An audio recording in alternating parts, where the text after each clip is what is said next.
Hey everyone, hope your week is going well and you had a good Easter weekend this last weekend. Definitely different. Hope you are making the most of this time in quarantine and are staying safe out there. I wanted to have something exciting to share, some good news. So I saw the Hawkins videos on Facebook saying hi to all the junior hires, and I was like, I miss seeing my church family's face. So we're gonna do a youth group Zoom video call next week, Wednesday night at 7:00. So be ready for that. Youth leaders, I want you to log into that too. We'll get you the information. I don't know if we're going to use Zoom or go to meetings. I just found out about some issues with Zoom. So we're looking at some different options there. So be ready. We'll get you that information obviously beforehand so we can plan that out a little bit better. But next week, 7:00, Wednesday night, we are going to be having a quarantine event. Yeah, there you go. Quarantine event. That'll be fun. So be here, 7:00. I'll have some games for us to play and I'll figure out some more stuff. It'll be awesome. So bring your camera and it'll be fun. Looking forward to seeing you guys there. But I'm also excited because we're starting a new series. We're going to be talking about the heart the next few days.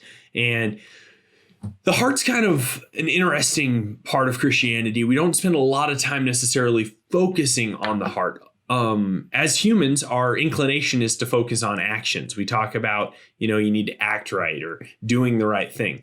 And the heart is kind of the source of those actions.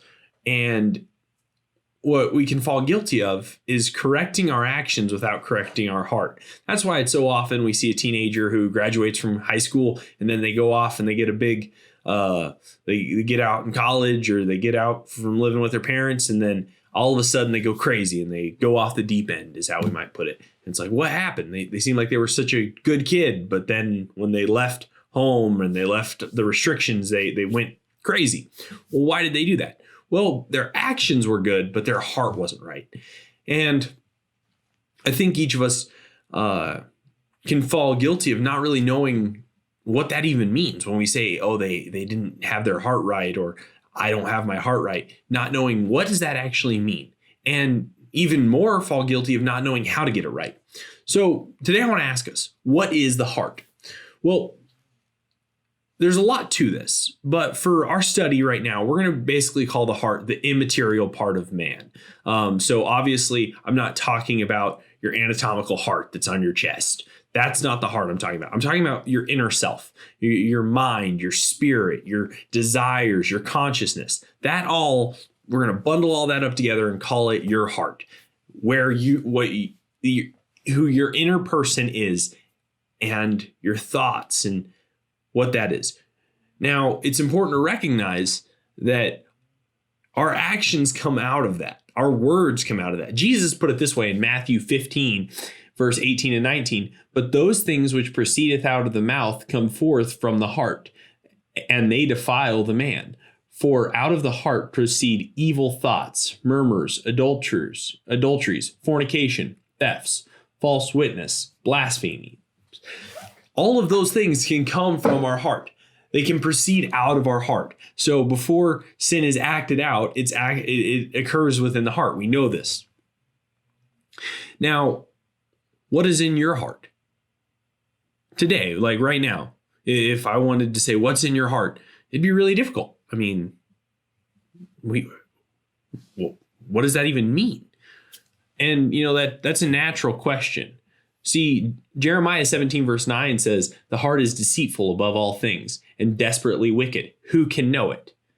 Who can know the heart? It's a great question.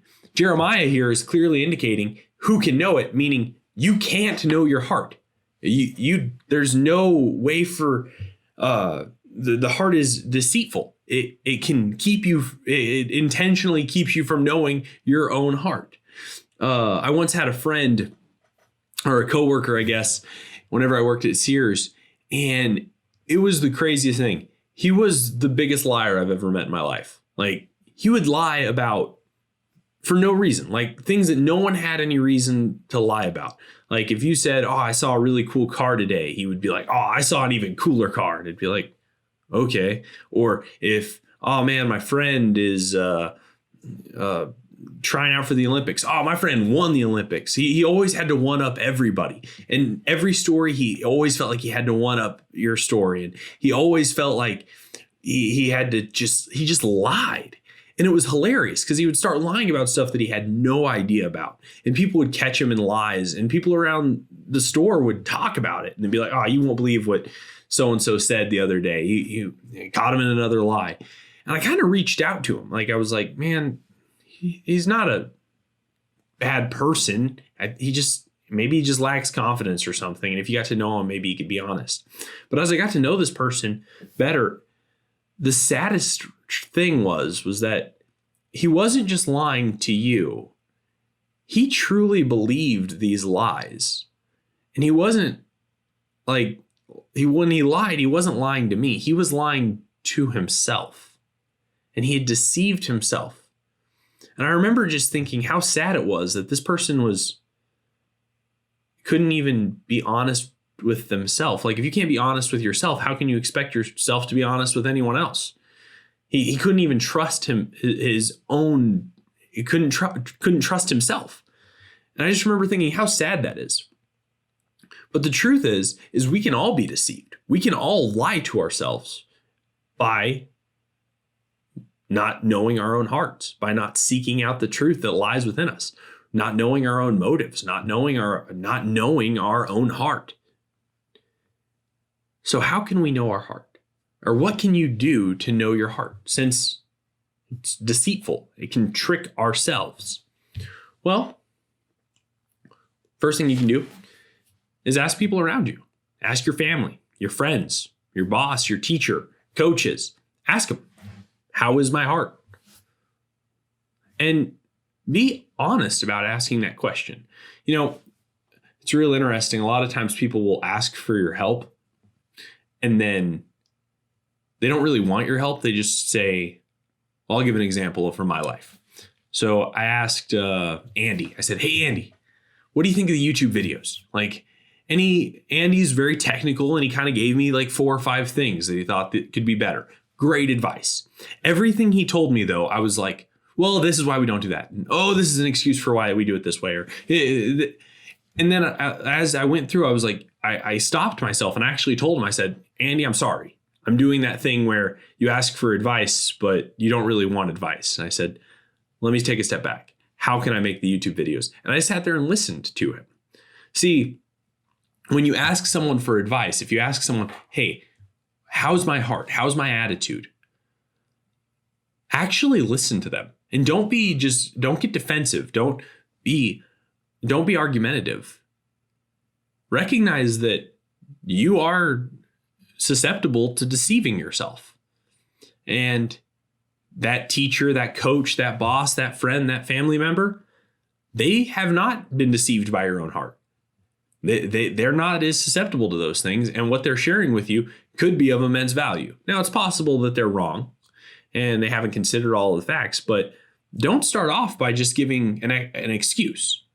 Be honest with yourself. Be honest with them and say, hey, I need to know, recognize that you're going to them for help. So you've already recognized that you need help. And say, what is my attitude really like? Because there's a lot of things out there that you could be deceived by. They can be going on within the heart. And that's the second thing that you can do is recognize and know what to look for. That's going to be what we focus on in this study the next few weeks is what to look for. What could be going on in your heart that you could be deceived by, that you could not recognize? Is it anger? Is it jealousy? Is it greed? Is it pride? Is it arrogance? Is it vanity? What is going on in your heart? And knowing what to look for, and knowing the warning signs, knowing what the result of those issues are, and knowing what knowing to look for them. And once you know what to look for, you'll find it.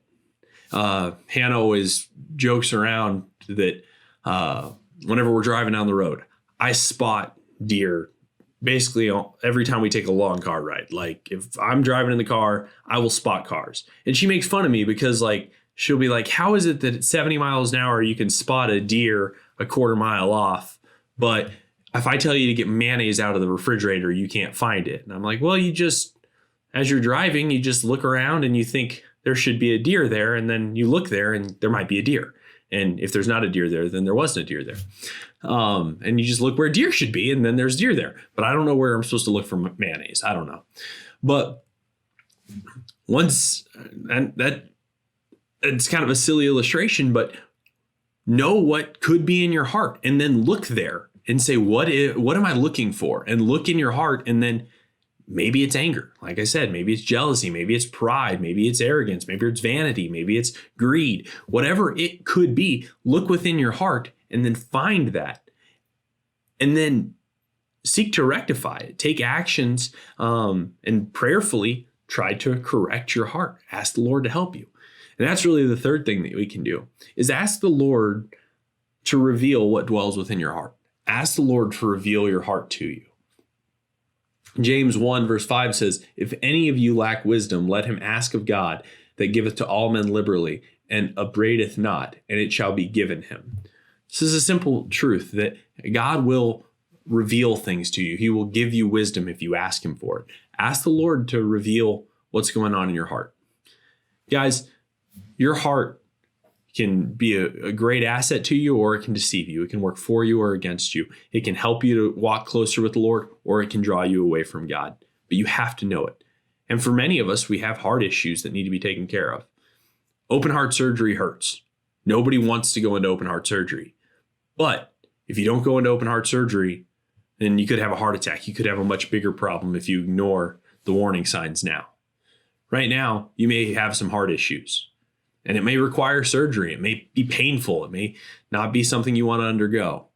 But those issues could turn into something a lot bigger down the road. So I want to encourage you, as we study the heart in these next few weeks, that you do some self-analyzing and ask for some help. Ask the Lord. Ask some people around you right now. Ask your family. I bet in the 3-4 weeks in quarantine has really revealed your heart to your parents. Ask your parents, hey, how is my heart? Spend some time in prayer. Ask the Lord. Ask your siblings.